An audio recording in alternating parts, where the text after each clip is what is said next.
Assalamualaikum warahmatullahi wabarakatuh. Kembali lagi bersama channel Obor Malam.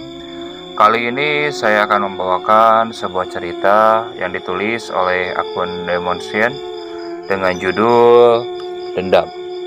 Untuk link cerita akan kami cantumkan di deskripsi. Bagi kalian yang ingin membaca langsung ceritanya, kalian bisa klik link tersebut.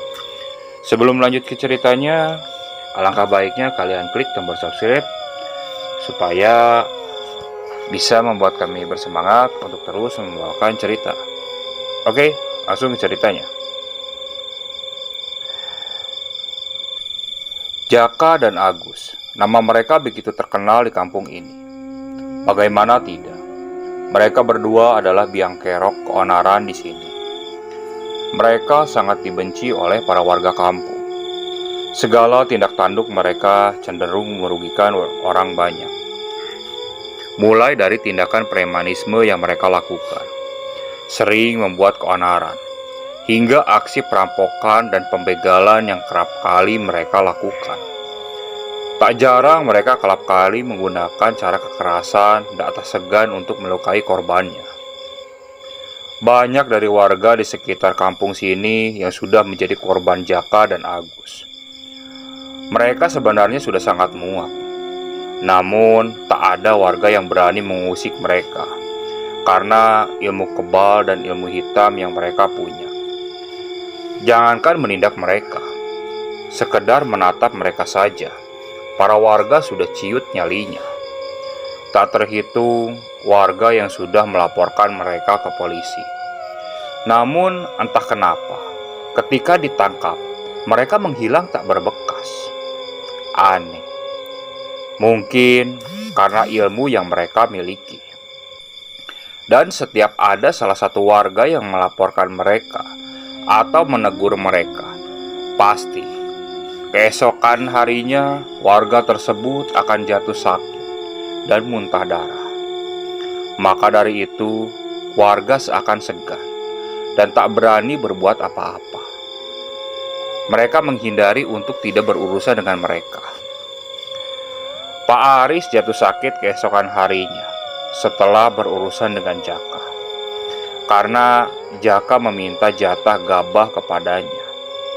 Namun Pak Aris tentu saja menolak, hingga hampir terjadi perkelahian, membuat Jaka mengacungkan parangnya kepada Pak Aris. Namun berhasil dicegah oleh beberapa warga. Bisa dibilang Pak Aris ini juga mempunyai ilmu kanuragan. Namun entah kenapa, keesokan harinya beliau mendadak sakit keras, hingga memuntahkan darah dari mulutnya. Nampaknya ilmu Pak Aris belum seberapa dibandingkan dengan Jaka dan Agus. Namun seperti pepatah mengatakan, sepandai-pandainya tupai melompat, pasti akan terjatuh juga. Ya, itulah yang terjadi dengan Jaka. Jaka terlihat panik mencari keberadaan sabuk kebanggaannya. Di mana sabuk itu berada? Apa di bawah Agus?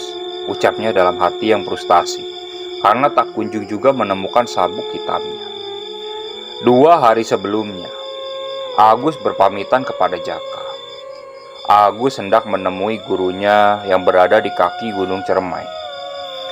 Bisa dibilang itu adalah agenda rutin yang Agus lakukan 3 bulan sekali. Tujuannya adalah mengasah ilmu kebatinan yang ia miliki. Sebenarnya Agus ini orangnya pendiam. Ia hanya berbicara jika dirasa itu penting. Sikap dan sifat Agus juga jauh terbalik dengan Jaka. Hampir semua masalah yang Agus dapat bersumber dari perilaku Jaka yang arogan dan agresif. Sebagai sahabat, tentu saja Agus senantiasa selalu menolong temannya tersebut. Terlebih, Agus juga memiliki hutang nyawa kepada Jaka. Semua ilmu yang Jaka miliki adalah hasil dari apa yang Agus ajarkan kepadanya. Bisa dibilang, Agus adalah sahabat sekaligus guru bagi Jaka. Lelah mencari, namun tak kunjung mendapati apa yang dicari. Jaka terduduk di balai bambu depan rumahnya seraya memikirkan apa yang harus ia lakukan. Entah kenapa perasaannya begitu resah dan gelisah hari ini. Aneh, tak seperti biasanya, gumam Jaka dalam hati. Jaka bimbang, kebutuhan untuk hidupnya sedang banyak. Tapi jika harus keluar dan melancarkan aksinya, tentu karena tak ada Agus bersamanya dan juga sabuk yang merupakan jimat perlindungannya yang kini hilang entah kemana. Sebenarnya Agus sangat melarang Jaka ketika pergi beraksi, namun tak membawa jimatnya tersebut. Tentu karena besar resiko nanti yang akan dia terima dan hadapi. Jaka beranjak dari tempat duduknya. Ia berjalan keluar rumahnya dengan sebatang rokok terselip di jari tangannya. Ia berniat untuk berjalan ke arah pasar sekedar menghilangkan kegelisahan di dalam hatinya. Hingga ia menghentikan langkah kakinya di warung bakso sederhana milik Pak Tain. Mungkin semangkok bakso bisa meredakan kekalutan hati dan pikirannya. Seperti singa yang tengah melihat mangsa di depannya. Pandangan Jaka begitu tajam menatap seorang ibu hamil yang tengah repot membawa barang belanjaannya. Mata Jaka tertuju pada dompet yang terkepit di ketiak ibu hamil tersebut. Kesempatan yang begitu menggiurkan untuk dilewatkan.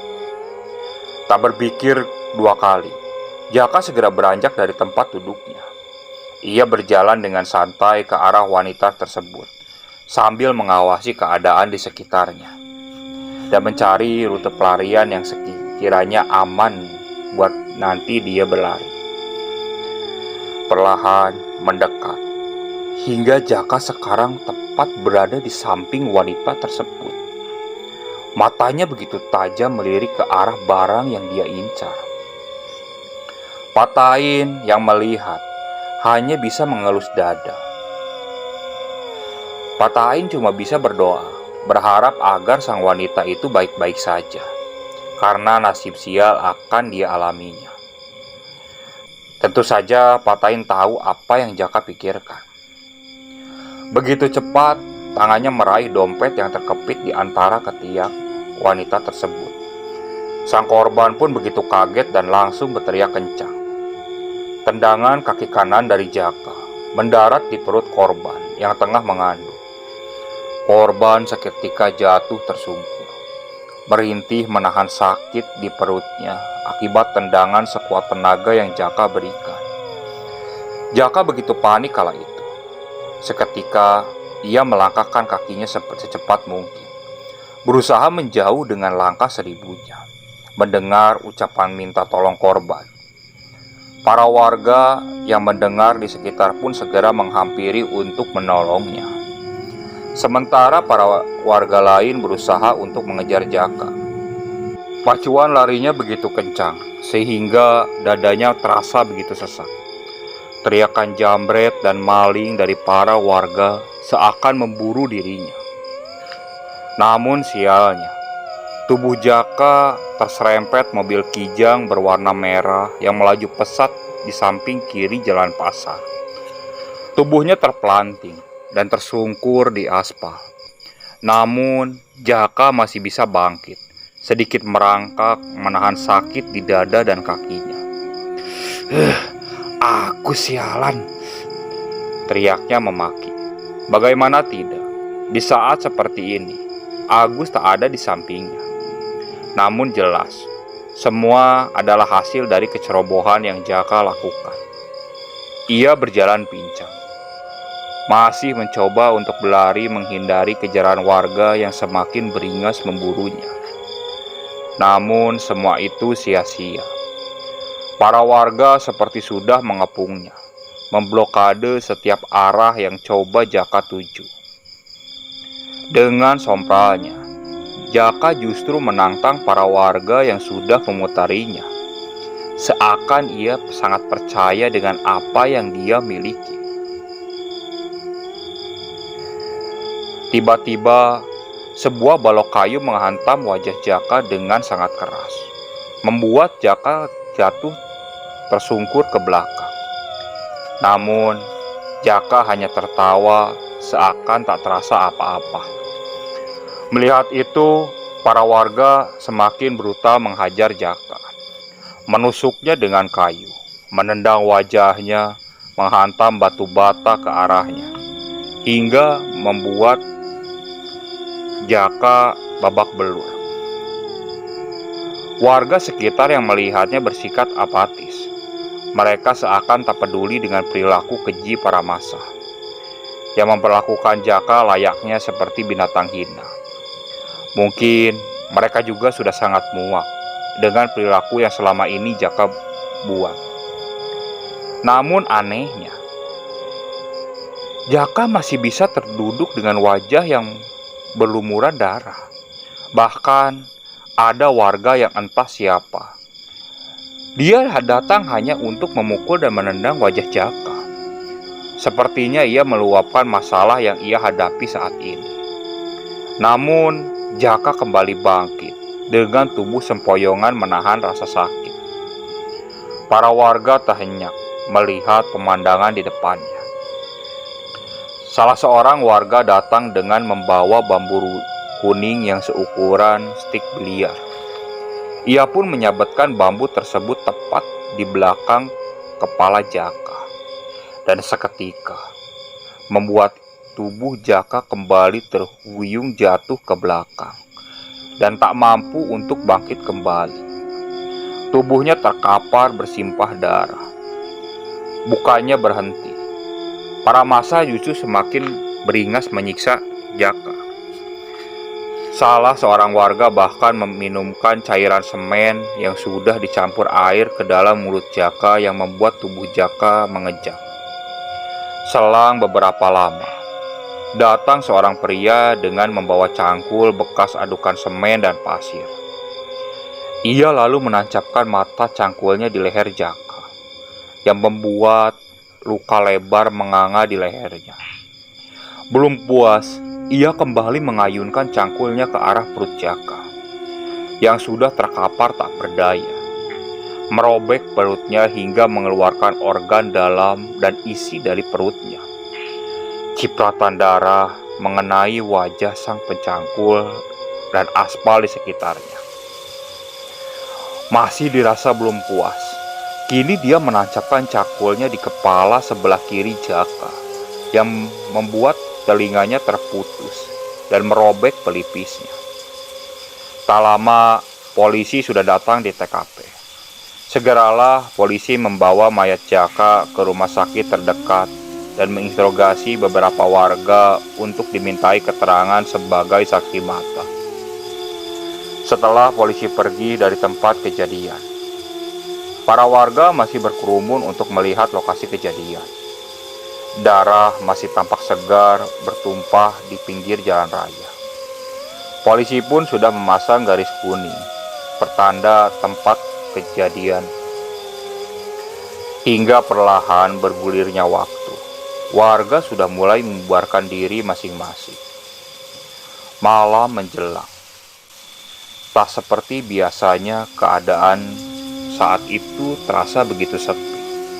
Tak ada aktivitas warga seperti biasanya. Bahkan tak ada satupun warga yang keluar dari dalam rumahnya. Pada kemana nih orang-orang? Gerutu tukang bakso kesal.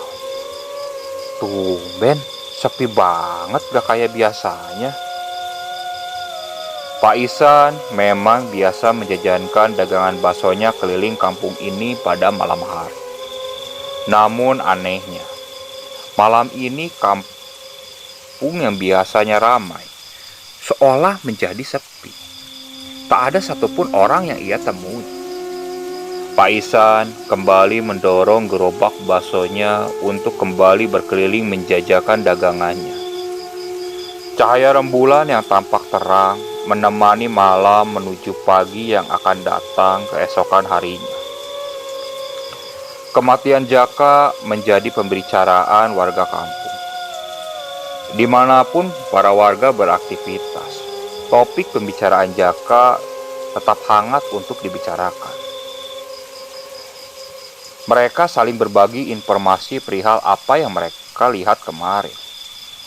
Kematian yang tragis dan mengenaskan. Namun yang jadi pertanyaan, kemana Agus? Di mana dia berada? Sudah beberapa hari warga tak melihat batang hidungnya. Pagi menjelang siang, Pak Ihsan menaiki sepeda motor tua andalannya. Dia menarik dalam gas di tangan kirinya. Di tangan kanannya, terburu-buru pergi ke pasar untuk membeli daging di tempat langganannya.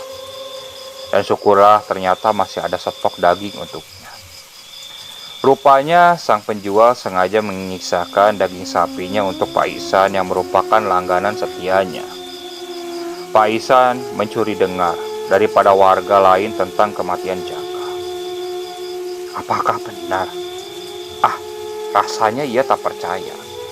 Terlebih Jaka merupakan orang yang cukup sakti dan berani.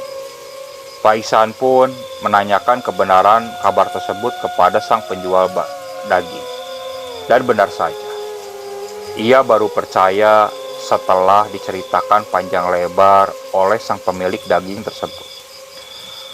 Pantes saja semalam sepi, ucapnya kepada dirinya sendiri. Malam kembali menyapa desa. Warga sudah mulai beraktivitas seperti biasanya. Tak seperti kemarin malam yang sangat sunyi. Sekarang kembali ramai. Berbanding terbalik dengan suasana di pemakaman desa yang tampak sunyi, sepi, dan mencekam tentunya. Seorang pria terlihat tengah berjongkok, memandangi makam yang masih baru. Tanah bekas galian pun masih tampak baru. Bunga yang ditabur pun belum layu di atas makam tersebut. Makam sederhana yang hanya bernisankan papan kayu tipis. Rupanya Agus datang melihat tempat peristirahatan terakhir temannya tersebut. Ia berjongkok di depan kuburan Jaka yang kemarin dimakamkan. Namun tak ada raut kesedihan yang terpancar dari wajahnya. Agus nampak terlihat tenang. Seakan ia sudah tahu akhir riwayat dari sahabatnya tersebut. Sungguh biadab warga desa menyiksamu. Kau diperlakukan layaknya seperti bukan manusia. Dan sampai akhir perjalananmu, kau masih terhinakan oleh mereka. Ujar Agus. Tak ada yang membantu menguburkan jasadmu kecuali keluargamu sendiri. Aku sengaja datang di pusaranmu untuk menengok dan melihat tempat terakhirmu. Biar aku yang membantu membalaskan dendam. Maafkan aku kawan, karena sudah mengganggu kuburan. Ucap Agus seraya terus melihat kuburan dari temannya tersebut. Agus lalu mengayunkan cangkul yang ia bawa ke tanah tepat di mana Jaka dikuburkan. Agus membongkar paksa makam Jaka untuk mengeluarkan jasadnya yang nanti akan ia bawa. Perlu waktu yang cukup lama untuk Agus membongkar kuburan Jaka. Peluh menetes di keningnya. Suasana malam begitu hening, hingga yang terdengar hanya suara mata cangkul yang bertemu dengan tanah yang basah. Mata cangkulnya menghantam papan kayu pelapis jasad Jaka. Segeralah Agus melemparkan cangkulnya ke pinggir, mengais tanah menggunakan tenangannya, hingga membuat kukunya hitam penuh dengan tanah. Perlahan, Agus membuka papan pelapis jasad. Bau busuk langsung menyeruak begitu papan dibuka. Darah masih merembes di kain kapan pembalut tubuh Jaka. Begitu mengerikan pemandangan yang terlihat. Namun tak ada ekspresi apapun dari Agus. Wajahnya nampak datar, tak menunjukkan kekagetan atau ketakutan sedikit pun. Agus membopong mayat sahabatnya tersebut, mengangkatnya dari liang kubur, dan meletakkannya di samping kuburan. Agus lalu beranjak naik dan menimbun kembali lubang kuburan dengan tanah. Tak terlalu rapi Agus menimbun, namun cukup untuk menghilangkan jejak bekas galian. Setelah semuanya beres, Agus menaruh mayat Jaka di atas bahunya. Tangan kanannya memegang mayat, sementara tangan kirinya membawa cangkul yang masih kotor dengan bekas tanah. Usus Jaka terburai di samping kiri telinga Agus, sementara wajah Jaka tepat persis menghadap ke arahnya.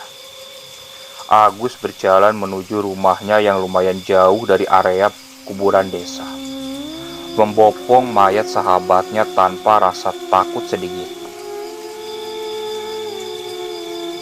Singkat cerita, sampailah Agus di rumahnya yang berada di pojok desa. Rumah sederhana peninggalan orang tuanya yang meninggal 7 tahun yang lalu. Agus hanya tinggal sendirian di rumah ini. Hanya Jaka yang sering menemaninya untuk mengusir kesepian di rumah ini. Sekarang Jaka kembali menemaninya, namun dalam bentuk yang berbeda dan tak bernyawa. Jasadnya dibaringkan di atas selembar daun pisang yang telah ia persiapkan sebelumnya.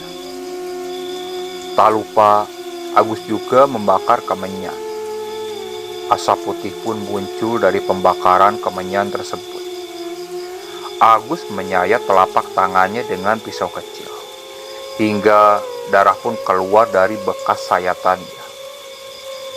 Ia meneteskan ke mulut Jaka yang kini sudah menjadi sebujur mayat. Lalu ia kembali meneteskan darahnya ke wadah pembakaran menyan tadi. Agus merapalkan mantra-mantra. Mulutnya berkomat kamit membaca bacaan yang entah itu apa. Keajaiban terjadi. Mayat Jaka menggeliat, lantas terduduk. Ya, Jaka sepertinya kembali bangkit dari kematiannya. Agus hanya tersenyum kecut. Dari sini, semua teror di desa akan dimulai. Pak Isan kembali berkeliling menjajakan baksonya. Ia kembali senang karena sekarang warga nampak kembali membeli dagangannya. Tak terhitung mangkok kotor yang diakibatkan banyaknya pembeli malam ini. Pak Isan nampak sumringah karena dagangannya tinggal sedikit. Begitu besar asanya untuk menghabiskan dagangannya tersebut. Cukuplah sekiranya modal untuk kembali berjualan esok harinya. Karena memang duit yang dia dapatkan sudah terkumpul banyak. Pak Isan kembali mendorong gerobaknya sampai ke ujung desa.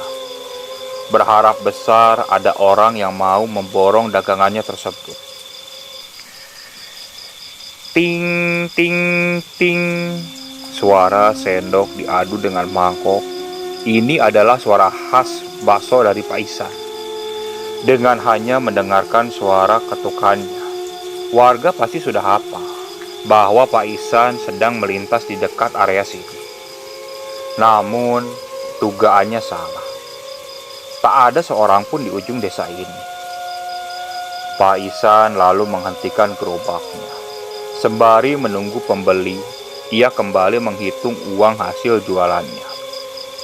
Berharap ada seseorang yang datang dan mau membeli baksonya. Lama menunggu, namun tak ada orang juga. Dari kejauhan, suara bergerisik mulai terdengar. Berasal dari kucing yang tengah menggeram dan mengeong. Hus, hus, hus, teriak Pak Isan mengusir kucing tersebut. Namun justru kucing tersebut malah semakin kencang bersuara. Punya masalah apa sih, Cing? Rebutan lapak apa masalah cinta sih sampai ribut kayak gitu?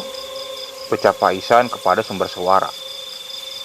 Dan tak lama, suara kucing tadi sepertinya berlari karena suaranya yang terdengar menjauh. Duh, merinding ya? Ucap Pak Isan heran. Sedang asik Pak Isan menghitung uang. Tiba-tiba, tiba-tiba ada sesuatu yang menabrak gerobaknya dari arah depan, sehingga membuat gerobak baksonya sedikit terguncang. "Apa ini?" ucap Pak Isan. Lalu ia berjalan ke arah depan gerobaknya. Namun, tak ada siapapun yang dia temui. Ia pun segera kembali ke posisi semula di belakang gerobak. "Nambah merinding ya?" ujar Pak Isan sambil merasakan hawa dingin di tengkuknya. Pak Isan merasa heran karena seperti ada sebuah tangan yang memegangi kaki kanannya. Dengan ekspresi heran dan takut, ia mulai menoleh pandangan ke arah kaki kanannya. Lidahnya tercengang, sangat kaget tak kala melihat tangan yang berlumuran darah sedang memegang erat kakinya. Dengan mata yang terbelalak dan tubuh yang kaku serta gemetar hebat, Pak Isan sangat ketakutan. Tak ada yang bisa ia lakukan selain memandangi sosok pemilik tangan tersebut yang hancur terbelah di wajahnya dan isi perutnya yang keluar menjuntai menyentuh tanah. Jangankan untuk lari, sekedar bergerak saja rasanya sangat sulit. "Allahu Akbar, Allahu Akbar." Lalu Pak Isan mendadak tubuhnya bisa digerakkan. Langsung dia berlari dengan sangat kencang. Dia tak pedulikan apapun termasuk gerobaknya. Ia hanya memperdulikan dirinya sendiri. Pak Isan lari sambil berteriak seperti orang kesetanan, menabrak apapun yang dia lalui untuk mencari pertolongan dan keselamatan. Hingga ia pun begitu jauh dari gerobak kesayangannya. Tak beberapa lama, Fahmi keluar dari dalam rumahnya. Ia melihat gerobak bakso milik Pak Isan yang terparkir tak jauh dari rumahnya. Ia pun berjalan untuk memesan semangkuk bakso karena lapar yang ia rasakan. Namun, sesampainya di tempat gerobak tersebut, dia tak melihat ada siapapun. "Ini kemana yang jual ya?" pikirnya, karena Pak Isan tak ada di tempatnya. Fahmi mulai menoleh ke segala arah untuk mencari keberadaan sang pemilik gerobak bakso. Lama ia mengamati sekeliling, namun tak kunjung juga melihat Pak Isan. Bodo amat ning ambil sendiri." Fahmi pun mengambil mangkok yang masih bersih. Ia berniat untuk meracik bakso buatannya sendiri karena rasa lapar yang tak tertahankan. Namun, ketika ia membuka panci di mana tempat mengukus bakso itu, ia mulai terheran-heran karena ia menemukan jeroan di dalam panci baksonya. Sejak kapan Pak Isan jualan bakso jeroan? Pikirnya dalam hati. Mungkin aja variasi menu baru. Yang tak memperdulikan keanehan yang terjadi, Fahmi pun segera mengambil butir-butir bakso dan jeroan yang terebus di dalam panci. Kok bau busuk sih? Ucap Fahmi ketika menaruh jeroan tersebut ke dalam mangkok. Angin dingin mulai membelai tengkuknya.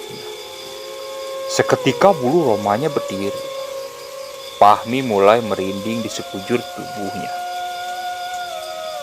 "Mas, tolong jangan makan usus saya." Fahmi mendengar suara Riri, sayup, dan pelan terdengar. Ia pun menoleh ke segala arah untuk mencari pemilik suara Riri tersebut.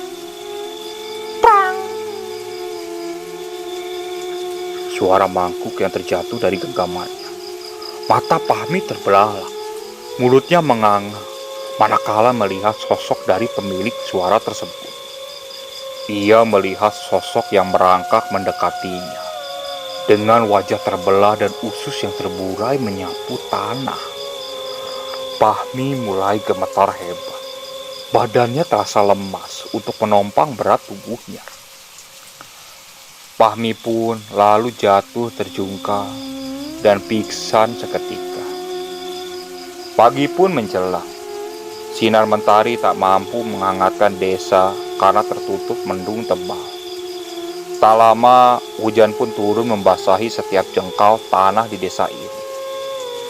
Hujan turun dengan derasnya, menghentikan setiap aktivitas dari para warga desa. Di suatu rumah, Pak Udin tengah meminum segelas kopi di depan rumahnya.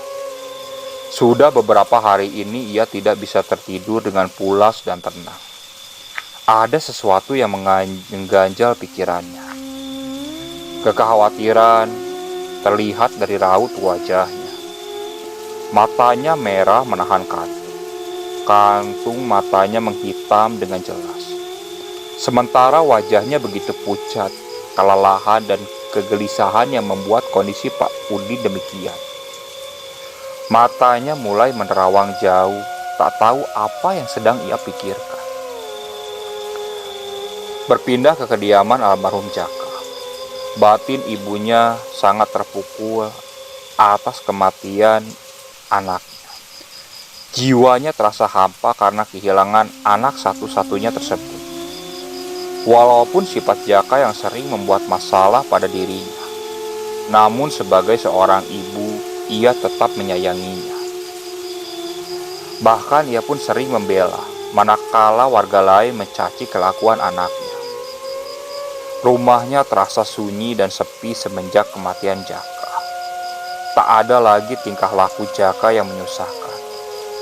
Walaupun demikian, sekarang ia sangat merindukan sifat anaknya tersebut. Hujan turun selama seharian penuh. Air yang turun membasahi setiap apapun yang berada di bawahnya. Seharian, para warga hanya terdiam diri di dalam rumah karena aktivitasnya terhalang derasnya air hujan. Namun tidak untuk Busro.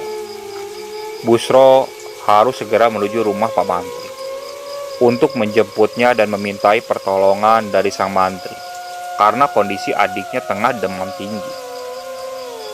Tak ada keraguan dalam hatinya untuk menembus derasnya hujan.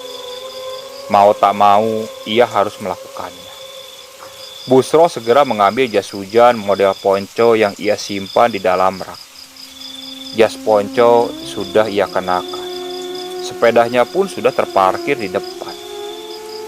Kini saatnya ia mengayuh sepeda menembus derasnya air hujan.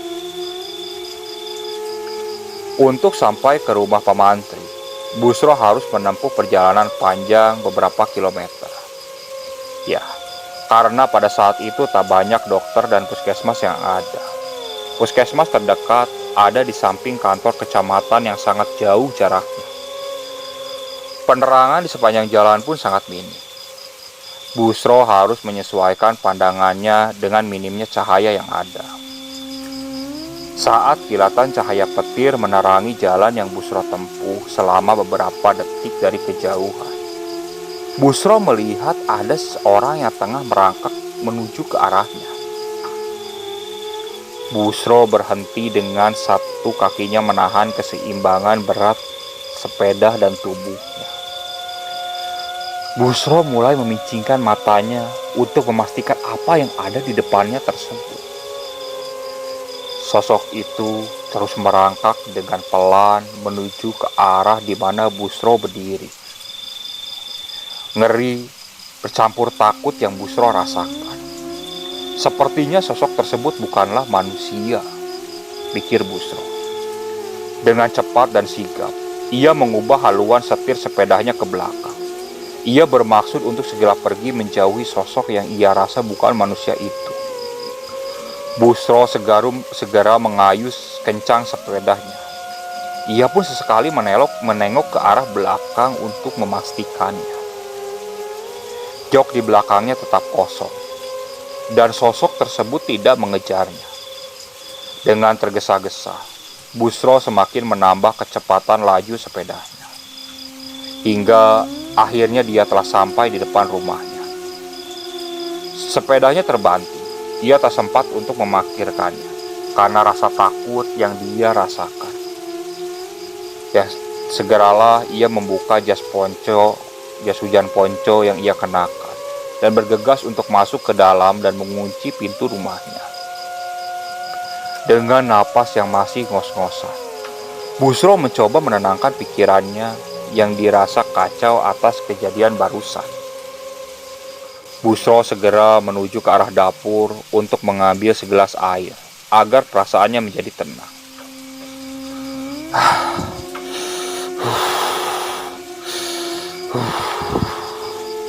Hembusan napas panjang yang Busro keluarkan karena sekarang ia merasa kondisi pikirannya lebih baik. Busro duduk di samping pintu sambil membakar sebatang rokok untuk lebih menenangkan hati dan menjernihkan pikirannya. Sementara suara petir masih terdengar dari dalam rumahnya. Setelah menghabiskan sebatang rokok yang ia hisap, ia pun berjalan ke kamar adiknya untuk mengecek dan memastikan keadaan adiknya tersebut. Apa semakin parah atau sudah lebih baik. Sementara Ibu Busro terlihat tertidur di samping adiknya. Sementara di tempat lain, Pak Ihsan jatuh sakit. Tubuhnya demam dan sesekali berteriak-teriak seperti orang kesurupan. Istrinya sangat iba melihat kondisi suaminya tersebut. Sementara gerobak baksonya sudah terparkir di samping rumahnya. Salah satu warga yang mengantarkan gerobak Pak Ihsan yang ia tinggalkan. Sewaktu kejadian malam kemarin, istrinya tampak sesekali menangis melihat keadaan suaminya yang demikian. Sementara kondisi Fahmi yang sudah lebih baik setelah ia dibawa ke dukun dekat desanya. Para warga tentu bertanya-tanya perihal kejadian yang tengah terjadi itu. Oke, sekian untuk cerita kali ini dan akan disambung oleh cerita selanjutnya. Tetap ikuti channel Obor Malam dan terus support. Mohon maaf apabila masih banyak kesalahan dalam pembawaan ceritanya. Assalamualaikum warahmatullahi wabarakatuh.